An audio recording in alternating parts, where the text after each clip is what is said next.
Oi, meu nome é Daniel, este é o canal Literatura e Eu, e hoje nós vamos conversar sobre O Moço Loiro, do escritor brasileiro Joaquim Manoel de Macedo, publicado pela primeira vez em 1845.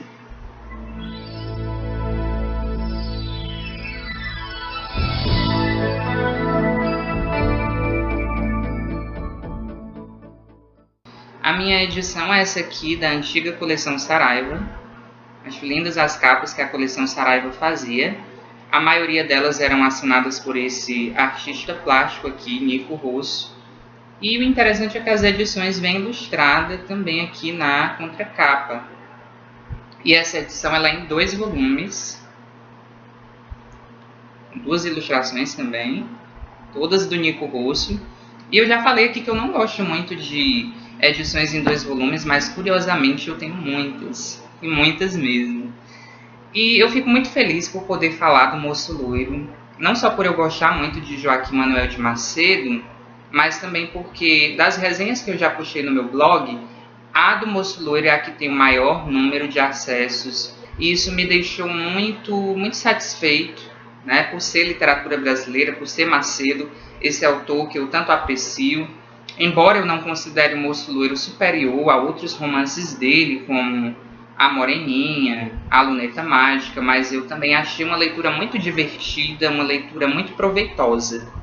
E muitos leitores reclamam ou desistem de ler o Moço Loiro por causa do primeiro capítulo desse livro, que é Teatro Italiano. E esse capítulo é um tanto esquisito por ele trazer um trecho à parte. Eu costumo dizer que o Moço Loiro começa com um conto, né? Um conto introdutório, que é esse capítulo. E eu digo isso porque realmente ele meio que se distancia um pouco de todo o resto da trama, né, que vem a ser contada a partir do capítulo 2.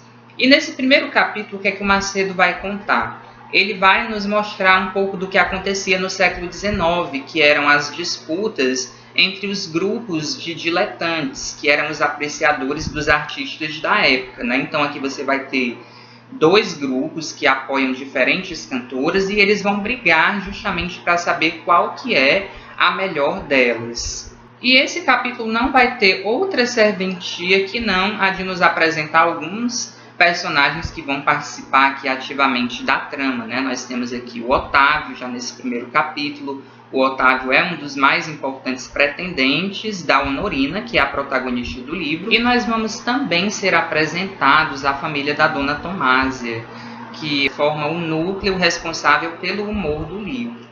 Tudo bem que nós temos várias outras cenas engraçadas no Moço Loiro envolvendo outros personagens, mas principalmente com os personagens aqui que constituem a família da Dona Tomásia, que são ela, que é uma senhora que veste as calças na sua família, uma mulher muito autoritária, que manda no marido, que é um verdadeiro barriga branca, o senhor Venâncio. E eles têm 2 filhos, que são a Rosa, uma menina muito namoradeira, e o Manduca, que é assim um cara totalmente inútil, medíocre, mas que por isso mesmo ele é muito engraçado também.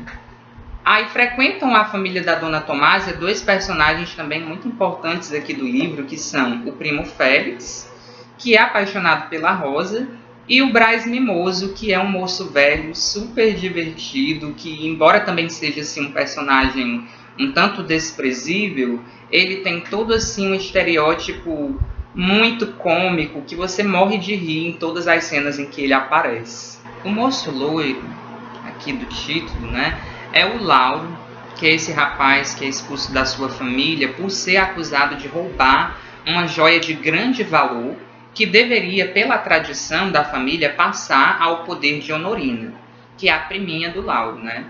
E como no dia que a Honorina recebe a joia, né, quando ela completa 9 anos de idade, o Lauro acaba soltando uma piada dizendo que eis uma coisa que realmente valeria a pena ser roubado, e a joia de fato é roubada nesse dia, as pessoas pensam logo que foi ele. E também alguém diz ter visto ele saindo do quarto da Honorina no dia em que a joia desapareceu. Ou seja, tudo indica que foi ele quem roubou a joia, né? Mas a gente já sabe desde o princípio que ele é inocente, embora ninguém acredite. Daí o tempo passa e a Honorina cresce, se torna essa moça muito bonita, que tem uma grande amiga que é a Raquel. E Honorina e Raquel são meninas completamente diferentes, porque a Raquel ela já tem ideias mais modernas, ela é uma menina um tanto desiludida, ela já não acredita no amor, porque o pai dela contou que os homens são seres muito mentirosos, vis, desprezíveis, que enganam as mulheres. Então, para Raquel, o casamento é mais uma questão de convenção social, enquanto para Honorina o casamento é assim um sonho, algo muito desejado, algo que ela precisa viver porque ela é uma moça muito romântica, que tem muitos ideais, que enxerga o amor como uma coisa muito bonita, como um sentimento muito puro. E esse nome Honorina me chamou assim a atenção, me fez pensar, né? Puxa, não seria o feminino de honor, que quer dizer honra, né? Seria a intenção do Macedo colocar no nome da sua personagem algum detalhe que desse essa revelação do caráter da Honorina, que é uma moça muito honrada? E aí o que acontece é que a Honorina começa a receber misteriosamente uns bilhetes muito bonitos, muito românticos, e esses bilhetes são assinados apenas por Moço Loiro. E ela quer porque quer descobrir quem é esse rapaz que a escreve, sem revelar sua verdadeira identidade. E o que a deixa mais intrigada é a maneira como ele sempre termina esses escritos, que é utilizando palavras que a própria Honorina confidenciou para sua amiga Raquel. Isso leva a Honorina a crer que esse moço loiro está lhe seguindo de alguma forma, já que ele consegue ouvir até as suas conversas. E ela fica, sobretudo, muito preocupada com toda essa situação. E aí, esse rapaz misterioso arranja 1001 formas de poder se comunicar com a Honorina sem que ela descubra a sua verdadeira identidade. E aqui chega num ponto negativo até desse romance, que são esses exageros do Macedo. Essa parte da história me parece um tanto forçada, um tanto clichê. Tudo fica muito, eu diria que, infantilizado. Para vocês terem uma ideia, esse personagem misterioso chega a se disfarçar de cabeleireiro da Honorina para poder pegar aí uma das mechas do cabelo dela. E eu preciso dizer quem é esse personagem misterioso, gente. Tá, e outra coisa que me incomodou um pouco enquanto eu lia O Moço Loiro é porque o Macedo insiste em tentar manter um mistério que simplesmente não existe. Desde o princípio você fica sabendo que esse rapaz misterioso é o Lauro, né? O moço loiro do título. Outra coisa, o verdadeiro ladrão da joia da família. Fica muito claro desde o princípio aqui da história quem foi que roubou essa joia. Então eu fiquei pensando aqui comigo, puxa, ainda bem que o Macedo não escrevia romances policiais, porque ele não ia se dar bem nesse gênero. O certo é que Honorina está profundamente apaixonada por esse homem misterioso, né? Por esse moço loiro. E, para nossa surpresa, Raquel, que é a melhor amiga da Honorina, também está apaixonada por ele. Né? Apenas por isso que ele escreve, pela maneira como ele aborda a Honorina, ela fica tão encantada com este ser tão sinistro que ela nunca tinha visto na vida dela. Ela não acreditava que um homem fosse capaz de fazer tudo que esse homem faz para ficar perto da Honorina. Só que, é claro, a Raquel guarda esse sentimento em segredo. Ela não tem coragem de confessar tudo para a Honorina. Mas a nossa querida heroína, infelizmente, vai passar por uma situação tanto melindrosa, eu diria, porque o pai dela tem um credor, que é o Otávio, e Otávio é pretendente de Honorina. E não sei se vocês estão percebendo, mas a situação está colaborando para que Honorina acabe aceitando os cortejos de Otávio para que ela possa livrar o pai das suas dívidas. E embora ela acabe se vendo forçada a demonstrar uma inclinação que ela não sente por Otávio, a verdade é que o coração dela pertence mesmo de verdade ao misterioso moço loiro. E quem fica muito zangada com o relacionamento que já é iminente entre Honorina e Otávio é uma outra moça chamada Lucrécia, que sempre gostou de Otávio e que se sentiu ferida em seu orgulho por ele ter preferido a Honorina. E é claro que ela vai querer se vingar da preferida de Otávio e de uma forma que consiga atingir aquilo que é mais importante para a nossa protagonista, aquilo que para ela é super valioso e que está ali meio que implícito no seu próprio nome, que é a sua honra. E quem vai salvar a Honorina dessa terrível vingança de Lucrécia, nem preciso dizer, né?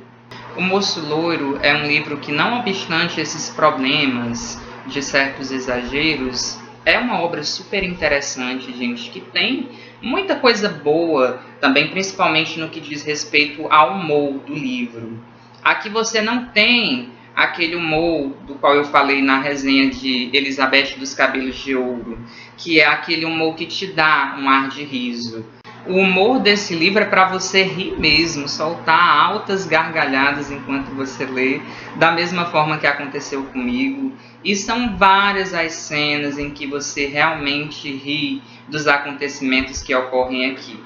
Muitos até respingados com esse exagero, um tanto chatinho que às vezes persiste vez por outra aqui na história. Mas um dos personagens que assim, eu mais lembro de ter rido mesmo nesse livro, sem dúvidas, foi o Brás Mimoso. Né? Por esse estereótipo dele de moço velho, metido a conquistador. Tem até aqui uma passagem muito engraçada em que ele está assim, com um grupo de moças que decide fazer uma brincadeira com ele. E elas vão fazer uma espécie de jogo em que a pessoa descobre um destino amoroso, alguma coisa assim, e elas armam para que sempre tudo dê errado para o Brás Mimoso, para que ele não consiga se dar bem no amor. E todas elas começam a rir dele. E assim, gente, tão engraçado que eu já estou aqui morrendo de rir só de me lembrar da situação.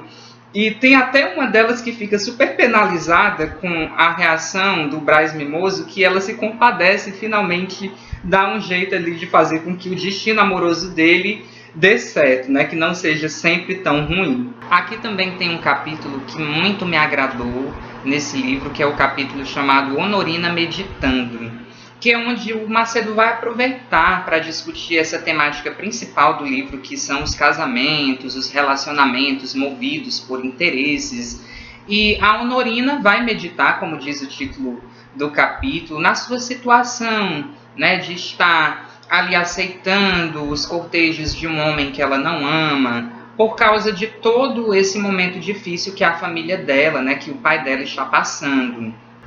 E Macedo aproveita, inclusive, para deixar bem claro nesse capítulo também a situação da mulher no século XIX, a sujeição da mulher naquela época, né, em que geralmente as moças daquele tempo não casavam com os homens por quem elas realmente estavam apaixonadas, mas escolhiam seus pretendentes, tendo em mente essa questão financeira e tudo mais, os interesses, às vezes do pai, da mãe, que insistiam para que elas buscassem por um casamento vantajoso. O Macedo também realiza nesse livro assim, uns artifícios muito fantásticos, muito interessantes, que deixam o leitor preso aqui à leitura. Ele tem muitas cartas na manga, né? Ele é um folhetinista, um romancista de peso.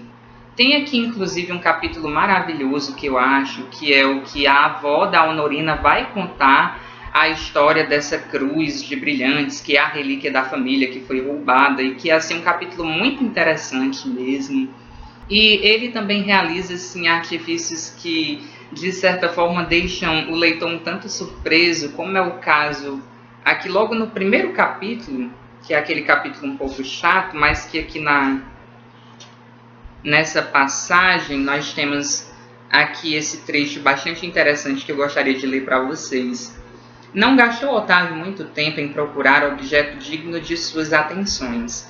Em um camarote da primeira ordem, que lhe ficava um pouco para trás, viu ele um engraçado semblante que atirava o seu tanto para o moreno, abre parênteses, tipo com que, aqui para nós, simpatiza muito certo sujeito do nosso conhecimento, fecha parênteses.